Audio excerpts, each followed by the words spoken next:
Hello and welcome to episode 346 of the 21st Century Work-Life podcast, where we talk about how the world of work and our attitudes to work are changing.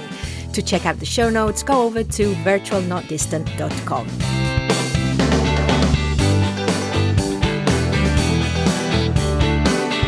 And today, well, it's a What's Going On episode, and we are recording on the 29th of January of 2024. I'm Pilar Orti, Director of Virtual Not Distant. And I'm Maya Middlemiss from Remote Work Europe. Yay! You sounded really radio. It was so good. Listeners, we are doing something different again with the What's Going On episode, and we hope you'll enjoy it. Do let us know. Do let us know. You can go over to virtualnotdistant.com and use the contact form there. We'll see. It's more, I suppose, Maya, this is more of a What's Going On with us and then the world of work, don't you think? I mean, we're more important than the whole world of work, right? Because you and I haven't caught up for a while. Yes, that's also true. And we do take as much of a catching up with you, actually, as a recording, I have to say. Now, mainly on a more serious note for our listeners, we are, of course, not just catching up, but Maya's just been over to a conference, which, of course, I'm just going to let you talk about that. And, well, yeah, first tell us about that, because I think the conference was very interesting from a point of view of what the conference was and then your intervention in it. So, yeah, well, still mildly jet lagged because it was a last minute trip to Mexico, as it turned out. And it was interesting to speak at a conference about education technology. Now, I'm quite used to talking about remote work at remote work events. Which is great, and I love it, and I love the people that I meet there. But you do meet the same people over and over again, which is wonderful. But there is this sense sometimes of preaching to the choir that everybody's very much on message. So I was really pleased to get the chance to talk about remote work to a new audience, to be invited to talk about my ridiculously long time in remote working, a quarter of a century now, officially. So that's the story, and it's one that I hope to bring to new audiences going forward, and to talk about how much has changed over the years, the culture and the technology and everything else related to remote work, and try and learn from that and extrapolate from that as to what work might look like in the future.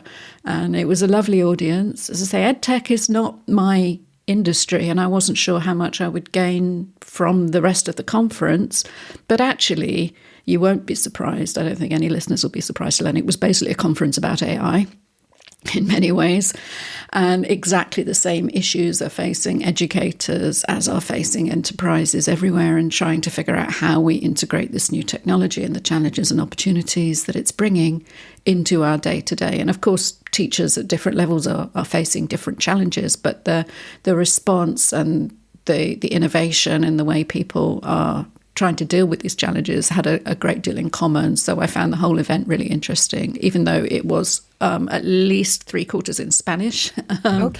Mexican Spanish as well, which was kind of hard work. So, but I presented in English, I hasten to add, and it was very much a bilingual audience. And yeah, it was a really interesting community.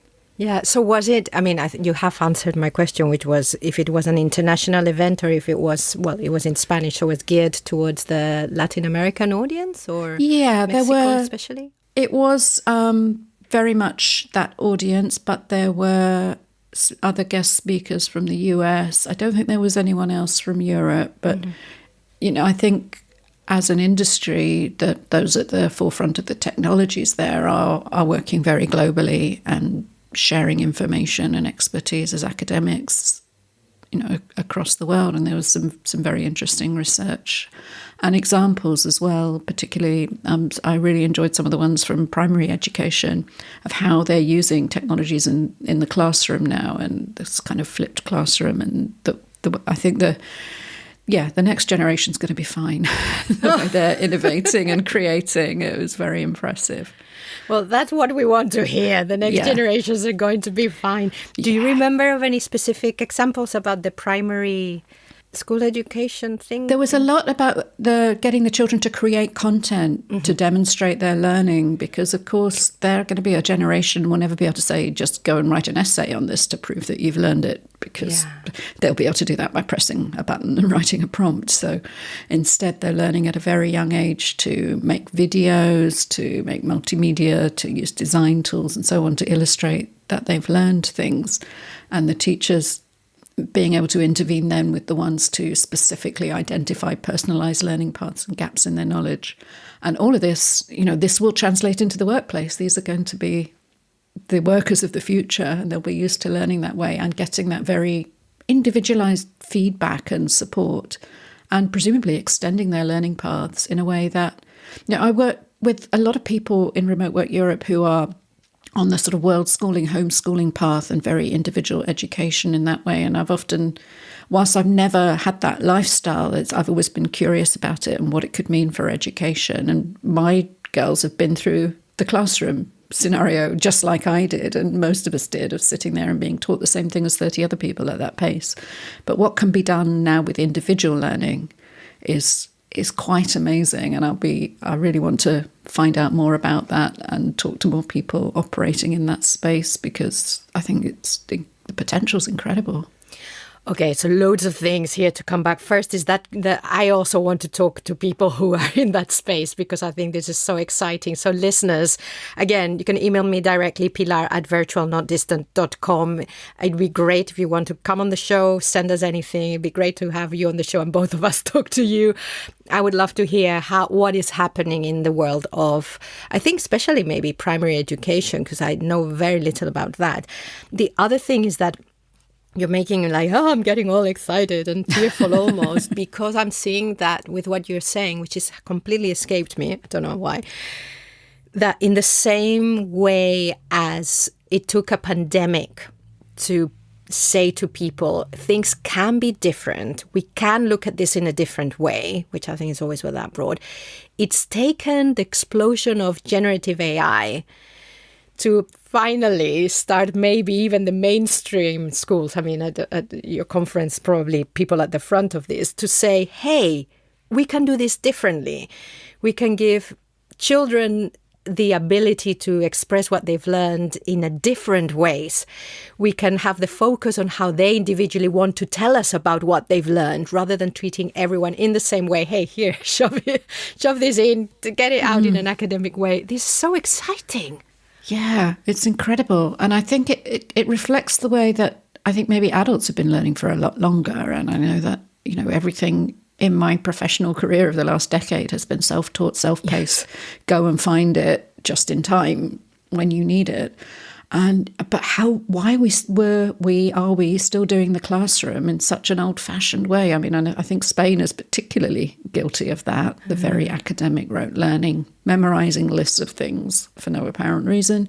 And it's got to change. I think they've really got to change, because when they can't assess that knowledge in the traditional ways, then they're going to have to figure out different ways of manifesting it and learning it in a different way to start with, and learning those critical reasoning skills and figuring things out and following a thread. Those are all things that are going to make amazing people to work with in the future. Yeah. And bring it on. And I hope as well that we'll also start to see, okay, what are the other things that we need to be doing? And we'll give higher profile and more attention to the physical skills, as in the labor, more manual labor. Yes. Because we're running out of plumbers, we're running out of electricians. Builders trying to get someone to finish a job in our house the last few months. The guys are all tied up on different projects.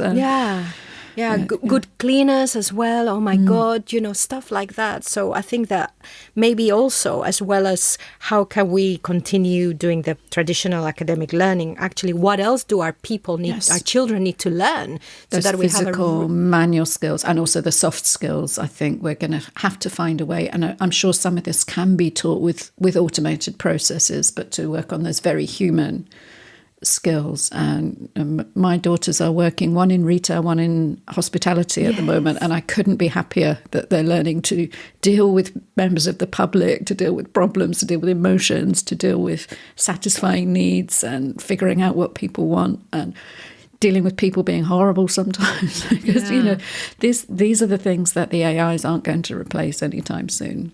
Yeah. Although I did hear in Madrid, there's a bar where you can go where you are served by bots. Wow. Okay. Which I had never heard. But again, for me, it's choice. Yes. Sometimes. But this is the thing. If you then you can really say, well, if you want to do a job that's traditionally been done by a human and you can be replaced, you've got to do it really well. And so if you go to a place where you have humans interacting with you, hopefully they'll be the best. And all the places where the people are not great, you can have robots. Yep. We've had, you know, things like the Yo Sushi sort of railway line and things like that for years. And it's a novelty, but, you know, it doesn't tend to be a high-end experience yet, put it that way. And maybe that's going to change, I guess. Yeah, I can't wait.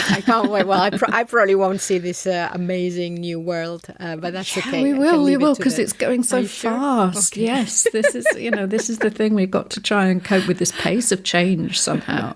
Remember, we were still on like GPT-3 a year ago, were we? And soon this year we'll have GPT-5, won't we? Which, I mean, the acceleration of all of this is one of the most mind-blowing things about it. Meanwhile, this wasn't even like the main topic, but it has been, which is great. But meanwhile, there's all the technology accelerating, but from some of the stuff you've shared with me, you actually had to really go back to how can I really work remotely when I'm away? And what is it? What is my life as a remote worker really like? Is that right? Can this be like some overarching? I don't know. Yeah. I'm putting words in your mouth. Yes, I think. I suggested as a title for this episode, "Why Maya is a Rubbish Digital Nomad," because I love travel. I love taking work to new places. But I become ever more conscious of the kinds of work, the kinds of thinking and the kinds of creating that I can do in different locations with different equipment and so on. And I don't know, if you've got keynote speaking at one end that you can literally stand up and do anywhere, brilliant. You know, somebody else provides the mic at the venue. You don't have to, you do your preparation and you send your slides, but then you don't have to bring anything or adapt any circumstances when you get there. But then an awful lot of my work is at the other end of things where I'm using a keyboard, I'm using a device. I need connectivity. Ideally I need somewhere to sit that's not going to cripple me after an hour or two. And I do think that I have great admiration for people who can truly work from anywhere, because I know that I cannot work optimally from a cheap hotel in Mexico. When I think, I'll just go here for a few days and think, well, there isn't even a proper desk.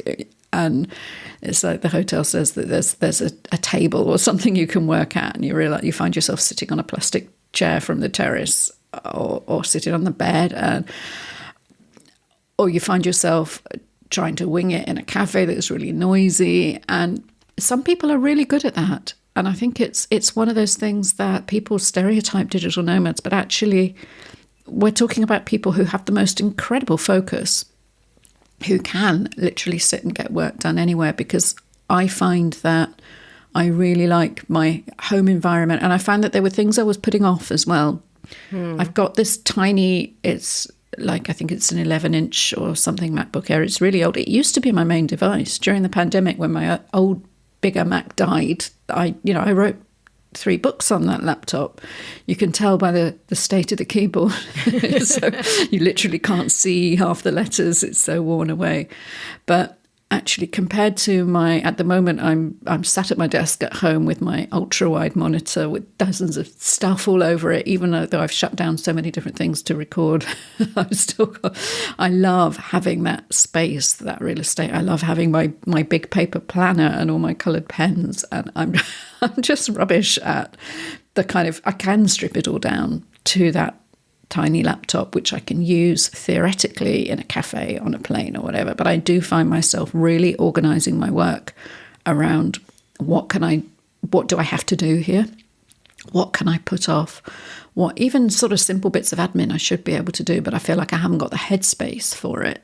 It's really strange the way that seems to relate to the screen size or things I could theoretically do from my phone, but I'd much rather wait till I'm back at my desk. And I don't know how much of that is mindset or my eyes or everything. Everything, yeah. It's really strange. I don't know, and I do feel like it's something that shifted in me, that I got a bit spoiled and lazy with my lovely big studio.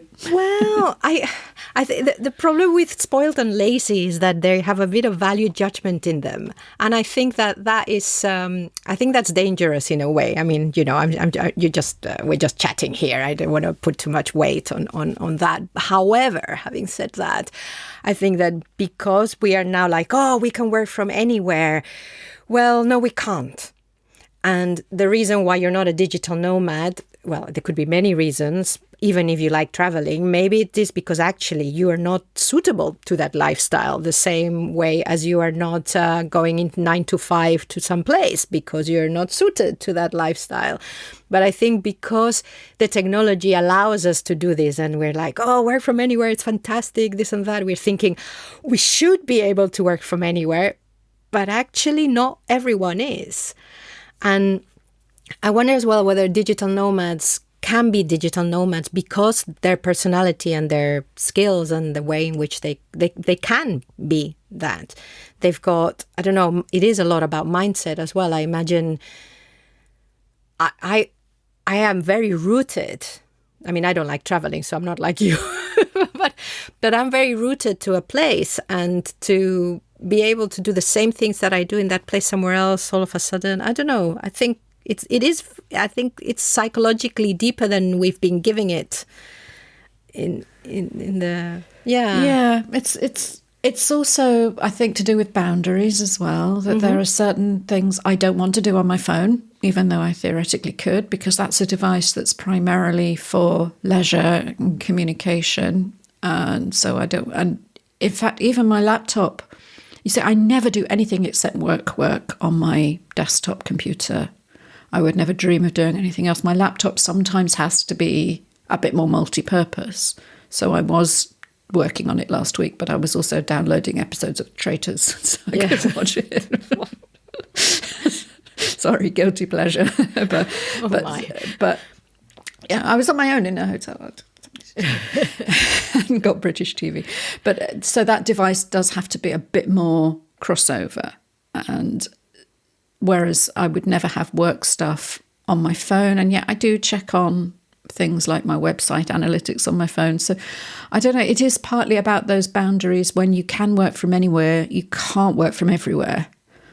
So you need to kind of have your own rules, a bit of what works for you. So the people who do live on one device and out of one rucksack, it must be much harder to manage those boundaries. And I think maybe that's what I've got more strict with myself about over the years, that, right, I'm not doing this work here. Work tends to, when I'm at home, work happens in one room. I don't take it anywhere else, sometimes in the garden if it's nice for a call, but, you know, I won't go and work in the living room or something like that. That's a boundary too far. I never work from my bed or those things that people do. But that's something I've had to learn and had to instigate in myself, that this is how I cope with it. And other people might be much more fluid and dynamic with those boundaries. So I can be very fluid and dynamic about the time, but not about the location or the device. I feel I've got to put the lid on it that way. So yeah, and I'm sure this isn't a fixed thing. This is just something of where I'm at right now. Yeah. And this is what's working for me or not. Yes, I think that flexibility, we can be flexible, like you say, for some things. Like maybe time is something you can be more flexible with. But the devices and the spaces really resonate. I do everything. Well, I've got 2 laptops. One is an older one where I write my novel half an hour a day. That's all. I can't even, well, sometimes I do connect to the internet, but at my risk, because it's a really old operating system. And then I do everything else. So my personal stuff and my work stuff, all the different work stuff, the podcast recording, everything on my MacBook Pro. But I only do certain types of work when that MacBook Pro is on the lounge desk, which is what I use for work, right, and plugged into the big screen. Like, it's almost like it's a different computer. And sometimes I find, like, if I'm in Madrid, for example, or if I'm away, I will work, but I then wait. One is ergonomics as well, but I'll wait. Sometimes it's just in my head that kind of thing, I only do it at my desk, even if the computer is the same. So yes, I think there is a lot around boundaries and rigidity and flexibility that maybe we haven't thought of as much before with these ways of working. Yeah. Or maybe when the work itself is so incredibly flexible, you have to put those boundaries and constraints in yourself. Otherwise, it just becomes this big amorphous blob of life work mush. Yeah. And you think, I could do any work from anywhere or anything, but so I'm going to make some structure here, and I'm going to do this kind of work here. And I love that you've got 2 separate computers and you keep your fiction writing separate. Yeah, that's really nice. Also because I prefer that laptop in a way, but it's completely like I just can't have anything else there because I struggle so much to get to writing that if there's anything else I can be doing at the same device, I'm going to be doing it. So in this way, that's it. It's just for this. It's a focus thing. Yeah. I suppose it's a bit like having a separate Kindle for reading.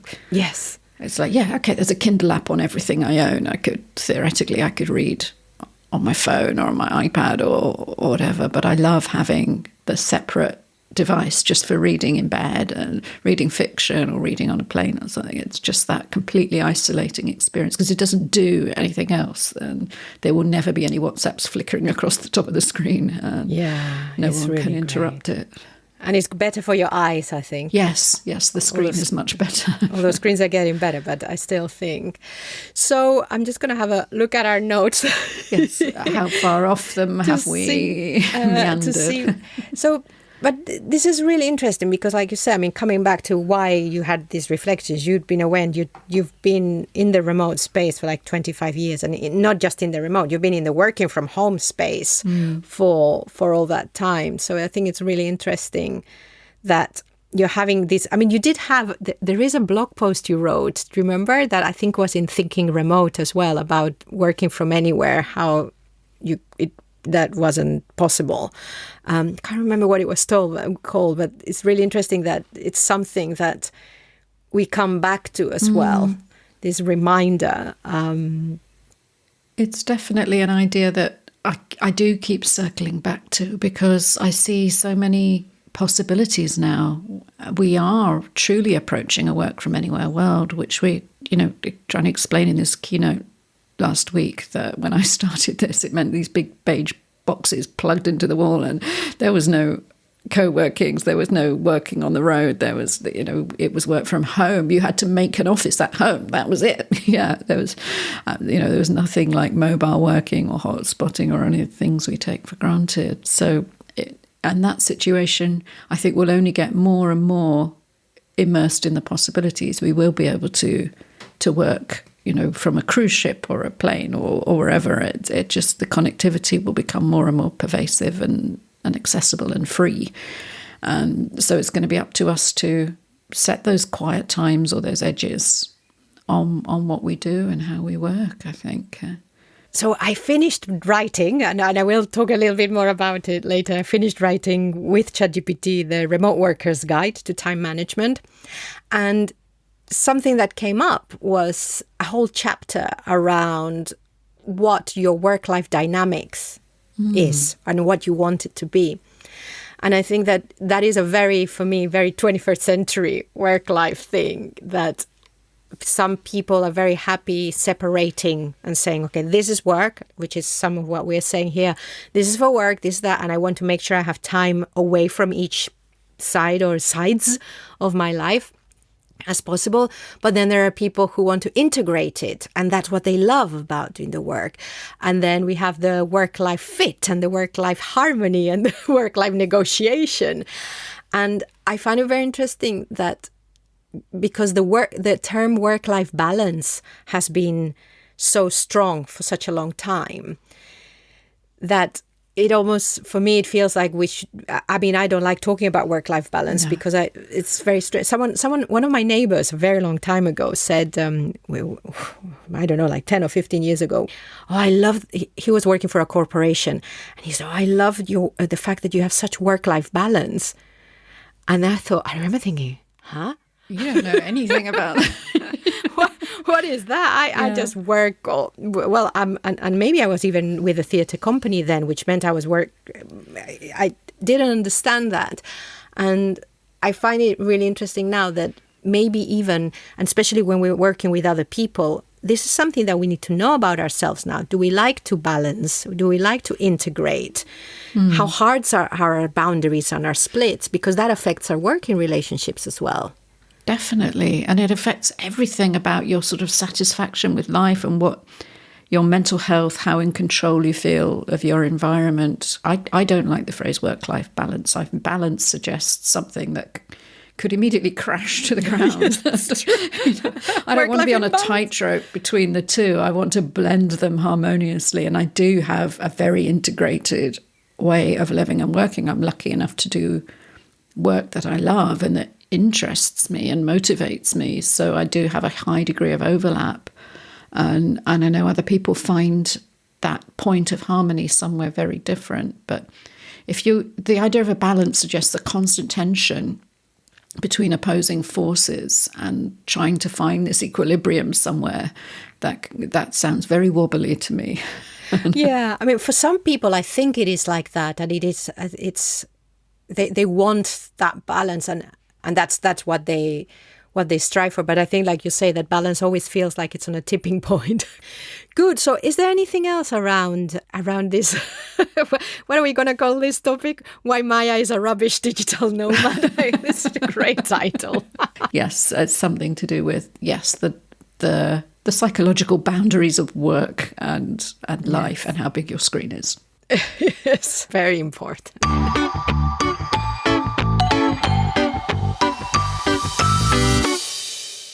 Maya, do you think that, seeing as it's still a What's Going On episode, shall we do a little, I don't know, very quick news roundup about a couple of things that have been going on, just to stay I'm sure there's been everything. Lots going on since we last did this. Yes. But maybe in a way, lots going on, but a lot of it is the same. Like there's been a lot of return to the office mandates.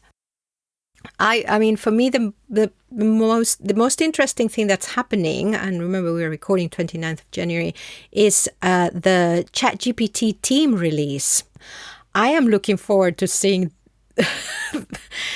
Oh my God, we still haven't figured out remote work, and now we can actually work with AI together in one interface. Yes. And of course, a Microsoft Copilot is also in the bigger teams rolling. I mean, I'm sure that they'll become increasingly converged anyway, because OpenAI is basically Microsoft AI. So it's the same technology. But yeah, it's that sense that we're finding AI everywhere. I haven't really looked into the Chat GPT teams much, just because that's not how I work.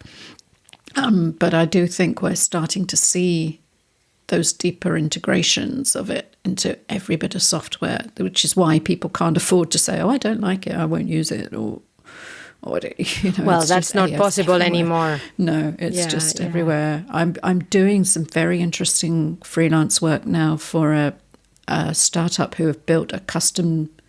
It's not based on GPT, it's Azure, but they've built their own bot based on all of their content, which is really interesting, and they fed it all their technical documentation as well as all their sales collateral and everything else, and generating new content from that, like applying their new messaging to their tech specs and creating new items from that. It's really fascinating, and I think that's definitely going to be a way that we see these products used across teams to try and keep everybody on message in the same way. It's interesting because, for years I've written things like key messaging platforms and tone of voice documents and things like that. And it's, try to get the whole team talking about our products in the same way. Yeah, it's often been very difficult. But if you have something like Chat GPT Teams where you can actually say, this is how we evolve our messaging, and it's actually going to be consistent and it's going to converge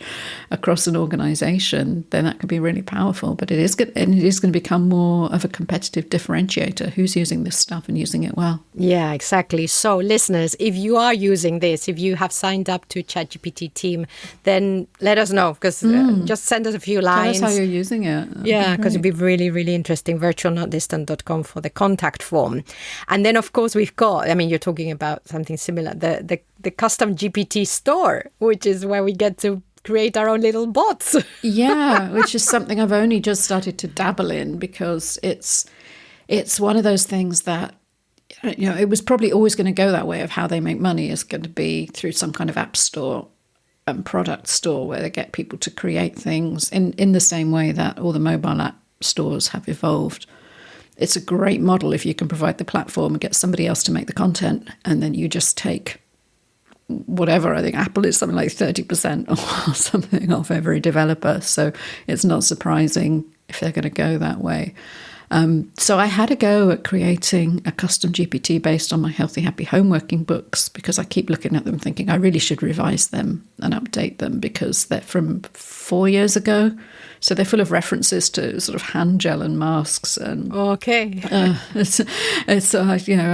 even just rereading them, it's a bit, they feel very dated because of that. And I thought I should edit them and reissue them. But actually I thought, maybe there's a smarter way of doing this.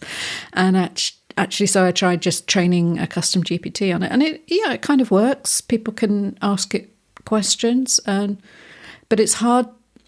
Some of the stuff that it yields as an answer isn't me. Yeah. So it is also drawing on sort of fairly generic training data as well. And I think that for me is the issue, that I wouldn't sort of publish it or promote it as this is my work as a writer, because it's not. And it's going to come back with some fairly sort of their answers, which weren't in the books. Yeah, you have to instruct it as well. I think there's not enough space to give enough instructions to the bot. So I did something similar with the podcast planner thing. And we'll stick all the links in the show notes for you. So if you're on Chat, you have to have a GPT-4 subscription. And I had to say, because I asked it, like, I have a whole list of podcasters and intros and stuff, and I asked it, for examples, and it gave me examples that weren't in the book. So I had to tell it, first, always prioritize the answers from the knowledge base. But even that, but it can make it stronger, I suppose. But yeah, I think we're far, I don't know, there will be a way of tightening them so much. But that's the thing. That's why you're saying you're working with a startup that's creating their own bot, because actually to do that well, these are the custom GPTs are not enough yet. They're not there yet, no. Yeah. And this startup tool is purely for internal use with their own people. It's not. But you could do that. If you want to do it properly, you'd also need like what you're basically the kind of thing you're doing. But it's fascinating just to have a look at what's available in the GPT list now. Yes. And you can go and have a play. To be honest, I've not found anything that is. It's like they all seem to be a lesser than GPT-4. Yeah. There's like, there's one for generating blog posts or for this or for that. And you think, well, it's just kind of like a narrower focus. And actually, everybody should come up with the $20 and just have a go with GPT-4 if you haven't. And that's really biased because I haven't played with any of the others in any depth. But it's, I think most people probably aren't using it or aren't aware of what it can do for them. Don't use it to write stuff. Use it to learn. Use it to develop your arguments, your skills, your thoughts. There's so much more you can do with it than cranking out awful copy. Well, or writing a book like I've done. Writing a book with it, the way that you have done, is actually using it to develop your own ideas. Well, no. I've set up this whole thing about collective wisdom, because what I'm doing is grabbing the ideas that are beyond me. Right. So I think as a writer, let's put a pause here, and because there's something else I wanted to talk about before, and we can talk about this. I want to hear about the book after. The end, because I think it's. So anyway, the Chat GPT team and the custom GPTs definitely had to feature in this 21st century work life thing. So we put a link to them, but something I did want to bring up, which is kind of also about all the stuff that's out there, is the amount of articles that are coming up now about how terrible remote work is and how it damages everything. And I think it's becoming more and more important. One, actually going back to generative AI, if people are cranking stuff out with the bot and putting out lots more commentary out there that's coming from we don't know where, because if it's ChatGPT, it's just a bot guessing what's next. Yeah. But also really looking at the data, where the data is coming from these spaces. And there was an article that was saying how bad it was for creativity or something like that. And then you looked at the setup and it had figures from the pandemic still and stuff like that. So we got to look at that. And I think Nick Bloom, who of course is an academic that's been in this space for ages, he shared an article from the Wall Street Journal, which was about how remote workers were being laid off, more than non-remote. And it said that workers logging on from home 5 days a week were 35% more likely to be laid off in 2023 than their peers who put in office time, according to an analysis of 2 million white-collar workers conducted by employment data provider Live Data Technologies. And then Nick Bloom said that he searched how the company sourced for the data, Live Data Technologies, and it reports collecting their data as follows. Live Data utilizes website information, blog posts, tweets, social posts, resume updates, press releases, and similar digital signals. So that was interesting. Yeah. That the data is really coming from there. If we think of sources like the Wall Street Journal as being one of the bastions of real journalism and reportage left in a world of clickbait, nonsense, rubbish internet, what we get, we deserve, it's quite depressing that they would report this as research. It's not, it's social listening. Oh, that's a great phrase. It's not primary research. Nobody's gone out and actually analysed data so far as I could see. And I haven't read the original article because I don't have their paywall subscription. But having read a lot of the analysis and critique around it, it doesn't appear that it's all secondary. It's all sort of secondhand extrapolation from things that weren't ever sort of meant to be compared one with another. And I would love to see the real analysis behind this. Maybe it is a factor, things like proximity bias, and I'm sure are a very important front that we need to be examining. I would love to see some really good data on this to see if this is a thing. But how you do that from blog posts, tweets, social posts, no. I think you've got a point as well, that the reason why we believe it is because we think it's probably happening, like you're saying, but we want to know more. And then, so this is very interesting. I put the link to Nick Bloom's post because the comments are really interesting. Someone then referred to someone else's post from this guy who I don't know, called Jason S. But, I'm going to believe him. And there we go. We see how these things can spread. Who said that he'd look at the relationship between remote workers and employers. And he said, well, the relationship took a hit in 2023. And I will put a link so you can, listener, go and look at the profile of this person and decide whether they're credible or not. He said, I analyzed the job change data for 2 million $2 million? No, that's 2,000, isn't it? 2M? 2M is 2,000 or 2 million? Well, that would be 2 million normally. 2 million. In English, yeah. 2 million white-collar workers, we don't know where from, and found that remote workers were, and he does say 35% more likely to be laid off. But then he says 32% more likely to quit.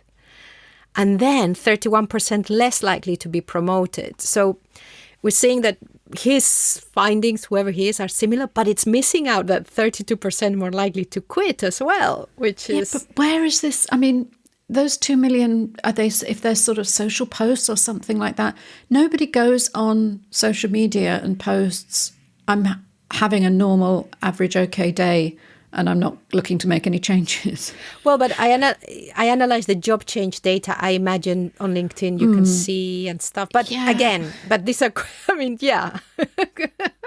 I like it, so I say it's viable, which is how these things then it's spread. still incomplete because, I mean, job change, LinkedIn jobs is a huge section of the site, but it includes sort of advertised jobs. It includes people actually updating their LinkedIn. It doesn't include freelance activity. It doesn't include headhunters. It doesn't include so many things that are just not visible on LinkedIn. And people who are not on LinkedIn yes. as well. Oh, I mean, all of those as well. I don't know where he got it. I'm assuming it's LinkedIn, but this is the point, isn't it? That I'm assuming all sorts of things. Yeah. Yes, and I may be assuming something different, but that shows that it's incomplete. And maybe it does speak to the fact that this data does not exist, that nobody's funding what we really want to know, which is this becoming an inclusion issue? Are remote workers more vulnerable? Are they less happy? And who wants to know about this? What are the vested interests? Who's going to fund the research? And what are we going to do with it? Yeah.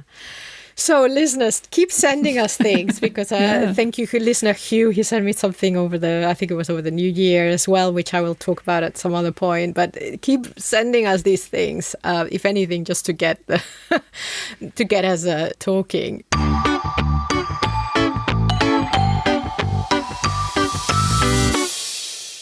So then, if we go back to what's going on with us, then I can pick up on the remote workers guide to time management. And why I am co-writing, because with Chat GPT under the name of Sambyte, because I thought, and this is something that's really interesting, and I wonder what your take is on this. I think this is something that will change, is that at the moment I feel like if I'm co-writing and really co-writing, so in fact not using Chat GPT as an editor, but a real co-writer, and me being more of an editor, that one, there are people who still want to know. They want to know that that's been the process. They might not like it, or they might like it. And so I've prefaced the book with a note from me saying why I wrote it this way. I think in a year's time or so, I probably will remove that because it won't be an issue. But I don't know. It'd be very interesting to see how the readership goes. But it's allowed me to write about a topic that I'm interested in, as to the point that everyone is interested in it. Like, there's so much stuff around time management. And I know that a lot of people search for help with this. I'm interested in how it's different for the remote worker to the office worker and how it isn't. And I'm interested in providing something that is a broad range of advice and not like one system, for example. But I really couldn't have done it on my own. I didn't even know where to start. And the reason why I started and kept going is, and I remember just reading to Kevin going, look at what it's saying. I never heard that point of view before. So I think that's really powerful, isn't it? It is. And I know that what it is just, but something like time management and remote work, it's been trained on so much data that talks about this, that it can bring so many different perspectives. Yeah, I've used it to come up with counter arguments when I found myself writing and feeling too close to a point of view that I actually, and I'm supposed to be writing something more balanced, that I've actually just pasted in and just, argue, pick holes in this. And because it will give, even if I do end up writing a very opinionated piece, I've used GPT-4 to pick holes in what I'm doing so I can strengthen what I'm saying. And it does it like a colleague, like an editor or a person. I would actually say, well, this is a bit weak. What if this? What about that? And then you can weave that into your writing. But yeah, it's much more powerful to use it that way, than say, write something for me. The write something for me so I don't have to write it. It's, well, I don't know. People can do it. You can also give it to a junior colleague or whatever. Yes. But that's not its strength. No, basically, it's a wasted opportunity. It is, yeah. But we've been doing some work in Remote Work Europe with looking at materials for job seeking and things like that and how to use AI. And got to the point of saying, well, don't ask it to write your cover letter. You write your cover letter, then get Chat GPT to improve it, to critique it, to tighten it up, to point out where there are gaps in it, things like that. But don't start with a blank page. You bring your expertise and your point of view to it, and then after that, it's a really powerful way of building on that and extending it. And that's clearly, remote work, your time management, but then it's applying the internet wisdom to that and developing your ideas and giving you, and it's really interesting that you've given it like a pseudonym, like a co-writer credit. And I agree with you that probably won't be a thing soon because it will be imperceptible in terms of difference from your normal writing style, apart from anything else. Well, my problem is the writing style is something I couldn't write. It's so tight and concise, and that's why I wanted it to write and me to edit. And it's been such an interesting thing to do because, one, it's written in a book that I couldn't have written because it's really, like I say, very tight. But also it's been training me to recognize that kind of writing as well. So it's helped me to then edit my work, not to make it sound like that, but to recognize. So it's a very interesting thing. And I think that there's still a lot of education around about what these tools can do. And there's no other way of knowing how it can help you until you play with it. Yeah. I've been wanting to write a book quickly for years, but it's taken me like a year to come up with this idea. But it's taken me playing with it in this way, in that way, for this kind of thing, for that. And then finally okay, here. That's so interesting. And it's going back to what we were talking about at the top, really, with it's a way to make your own education. It's so versatile that you've identified where your gaps are in terms of your approach and your writing and your knowledge, and you're using it very tactically to fill in those bits and work with it to amplify your strengths and plug your weaknesses. And that's got to be the way forward, whether in the classroom or in the entrepreneurial space. This is what this stuff is good for. And it's going to create such a huge gap between people who figure that out and those who don't. Yeah. I told a friend of mine that I was having dinner with her some time ago, and she was having problems just like me with our managing companies. And I told her that I'd use ChatGPT to help me draft my legal argument and stuff. She's like, oh my God, I can get it to write these kind of letters. Yeah. And for that, it's like something that is going to take you hours and it's just such a dread. Get it to do it. And then because you know what you want to do and because you recognize then the style, then you can edit that. But you've got to know what the output needs to be like to get it to work. And it needs to be something like that where you know that a great many of those examples exist in the public domain, in its training data set of what works in this context. I got it to analyze an affiliate contract, which was written in legalese, and it was all and it was long and it was complex and it was referring to bits of US law and it seemed a bit of a mishmash, and I knew that there were things I wasn't completely happy with. But it was great. And I just said, what are the vulnerabilities here? What are the risks to me? And it came back and it was like, you've got to deal with this clause and this is not right. And it was brilliant. I know it would have taken me hours to go through and actually research each point of law that it mentioned and see and it just drilled straight to the point. And that saves so much time and so much brain ache. And it's like, I haven't got a lawyer on retainer. It's like a big company. If you're a freelancer, it's not like it's going to give you indemnified advice that you can sue AI if it doesn't work. But it can help you cut through to do this stuff for yourself, to be a better advocate, to be more knowledgeable about whether that's property law or contract law or anything else, just to figure out the weak spots in a fairly generic document. And incredibly and useful.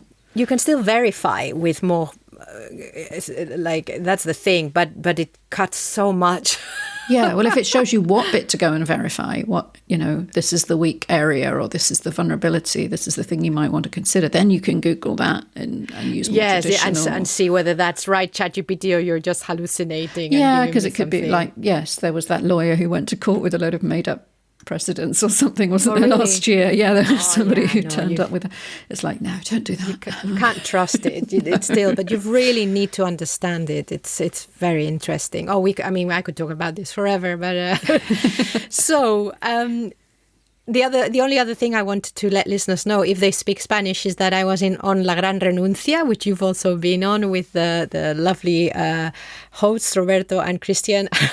I think I caught them by surprise. We spoke for more than an hour about all sorts of stuff. Brilliant. Because we talked about a little bit about, we talked a bit about education. I think we talked, no, that was on something else. But we talked about self-organization, self-management and stuff like that. So we also went off in all kind of tangents. And so what's going on with Remote Work Europe, Maya, bearing in mind that 1st of February we're publishing this?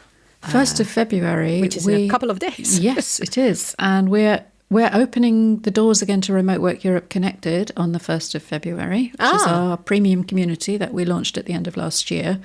We then closed the doors through January just to get to know our original cohort. Yeah, just to have time to work with those pioneering people who actually courageously signed up and committed to the private community despite having no testimonials or anything else. And it's been great getting to know those people and what they're looking for in terms of transformation in their careers. And as we were talking about, it's about the whole work-life equation and people who are looking to build freelance careers, people who are looking to change jobs, people who are looking to launch businesses. And so that's the main thing that's going on, is we're going to open up the doors again, not with a big fanfare and launch and advertising and things, but just have a steady, hopefully open door policy where we can bring new people into that community. We have an open office hours session, but out of office hours session once a week, because I never do it in a proper office, but where we have a sort of Ask Me Anything.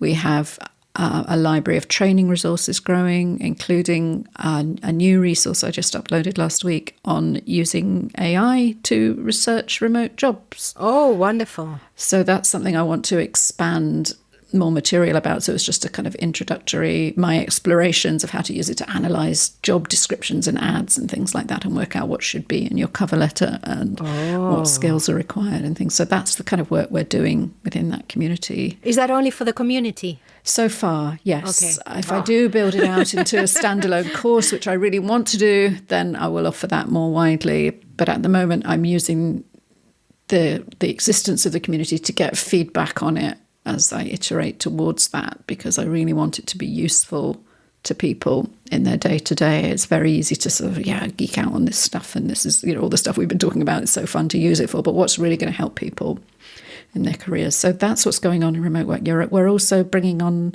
we've got Remote Work Cyprus has just launched, which is very early days at the moment. I'm talking to somebody from Belgium later this week. So we've got other communities starting to come online within the bigger Remote Work Europe community. So we'll be looking out for jobs and opportunities for people in those markets. And we're still recruiting country leaders for anywhere we haven't got yet. If you go onto remoteworkeurope.eu and you think, why isn't there a page for where I live?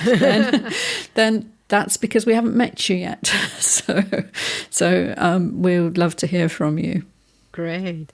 Well, remoteworkeurope.eu, and if you want to check out our new website, my new website, Virtual Not Distant, I forgot. It might not be completely ready. It's still under construction, but it does look very different, and it does. It's looking good. Well, I let listeners know. Anyone who stayed this long is probably wants to know. I've mixed AI generated images with my own cartoons. And it's really unique. It's great. You've got to have a look at this. Yes, great. And yes, and there's stuff there, but I'll be talking more about this very soon. So listeners, thank you very, very much for listening. Maya Middlemiss from Remote Work Europe, thank you for catching up. It's been great fun. We must do this more often. Maybe next month. Listeners, thank you for listening. A big thank you for listening to the 21st Century Work-Life podcast. We know there are many other shows for you to choose from. Remember to subscribe to the show on your favorite podcast app, and you can check out the full show notes over at virtualnotdistant.com/podcasts. Talking of podcasts, we have another show you can listen to, Management Cafe, which you should also be able to find on all podcast apps. I have been Pilar Ortiz. Wherever you are, whatever you're doing, enjoy.